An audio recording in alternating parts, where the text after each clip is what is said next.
Diba tayo kaibigan ko si Enrico? Di ba ang pagiging bakla ay kasalanan sa Diyos? Pagiging bakla ay hindi kasalanan sa Diyos. Ayon sa Bible, ang bakla daw ay isang kasalanan. Ang kahalagahan ng isang tao ay hindi magpasa sa libro.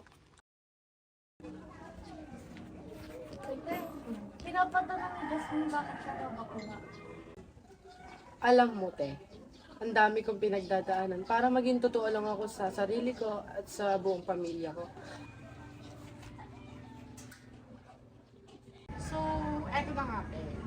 Pero simula bata pa lang ako, syempre, ramdam ko na yung hirap sa buhay. Alam ko naman na hindi ako tanggap na magulang ko na ganito yung gender ko, hindi ako pinanganak. At sinabi nila, once na sinabi sa akin na gano'n na, wala daw ginawa ang Panginoon na kapag.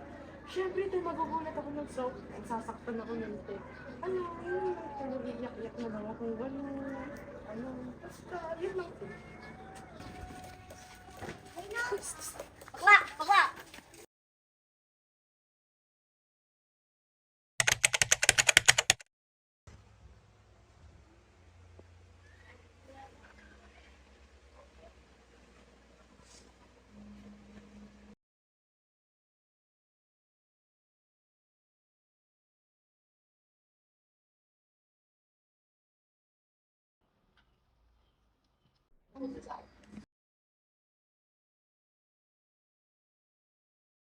Let's up because we need to remember that mercy triumphs over judgment.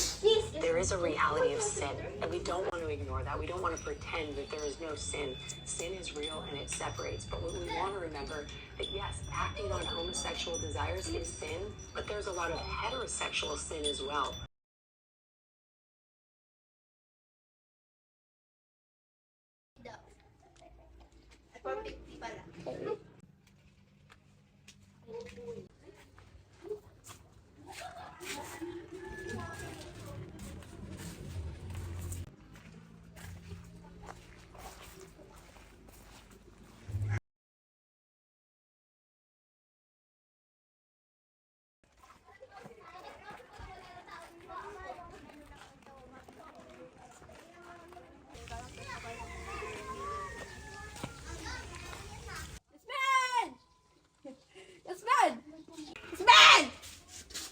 Bakit ka? May sasabihin ako. Necklace ko. Sasabihin ako. Ano ba, te?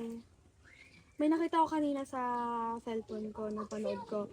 Pagiging bakla daw ay hindi kasalanan sa Diyos. Wala, totoo ba? Tara, magsara tayo kay Enrico. Tara, tara.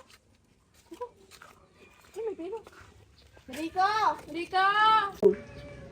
Oh, bakit? Sasabihin kami sa inyo. Sige, bababa lang ako.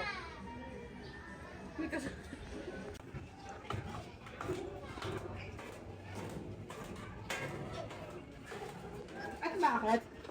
Nasabihin sana kami gusto namin mag-sorry. Pasensya na talaga sa nasabi namin. Hindi namin alam kung ano yung mga pinagsasabi namin sa ano. Sige. Sa susunod, wag din nasasabihin yun kahit kanino, ha. Siyempre, nakakasakit din kayo ng damdamin ng isang LGBTQ. Ay. Hindi naman na-realize din ang mga sinasabi niya kay Edwin. Oo nga, na-realize namin yung mga mali namin ginawa. Mali na hinusgahan ka lang namin agad dahil kakaiba ka. Sana bigyan niya kami ng second chance na Okay lang yun, girl. At least nag-sorry ka. Thank you, promise na din na ulit kami lalaitan. Really promise na forever na tayo magda-best friends. Yes! Sometimes the world tries to tell us that being who we are, our identity, our art, and our truth is something to be ashamed of.